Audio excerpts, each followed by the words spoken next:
এ দাদাটার পায়ে এত বড় চোট কি করে লাগলো আর কোথায় লাগলো, চলো তোমাদেরকে শুরু থেকে সব ঘটনাটা বলছি ভিডিওর মাধ্যমে। Hello guys, welcome back to my new video. প্রতিদিন আবার আজকে একটা ভাড়া পেয়ে গেছি কিলাজোড়া হসপিটাল যাওয়ার জন্য।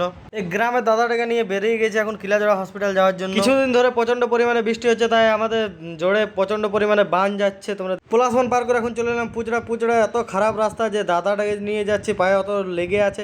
সে দাদাটারও প্রচুর পরিমাণে কষ্ট হচ্ছে, কষ্ট করে নিয়ে যেতে হচ্ছে পুজোর। এত রাস্তা খারাপ, আর বর্ষাতে তো আরও রাস্তা খারাপ হয়ে গেছে। তোমরা তো দেখতে পাচ্ছ প্রচণ্ড পরিমাণে জল জমে রয়ে গেছে। পুজোর প্রচণ্ড পরিমাণে খারাপ রাস্তা পার করার পর আমি এখন চলে এলাম কিলাজোড়া হসপিটালে। দাদাটাকে নামিয়ে দেবো, আউটডোরের দাদাটা দেখাবে। আর এই দাদাটাকে এখন নামিয়ে দিলাম। দাদাটা হেঁটে হেঁটে যাচ্ছে অনেক কষ্ট করে। যা করতে দাদাটা ডাক্তার দেখে চলো তোমাদেরকে বলছি যে দাদাটার সাথে কী হয়েছিল। দাদাটা যাচ্ছিল তারকেশ্বর জল ঢালতে যাওয়ার জন্য, আর ট্রেনে হাতছাটা হয়ে গেছে। দাদাটার সাথে অনেক লেগেছে চোট। আর কিলাজোড়া হসপিটালে কিছুক্ষণ ওয়েট করার পর হয়ে গেছে দাদাটা ড্রেসিং করা।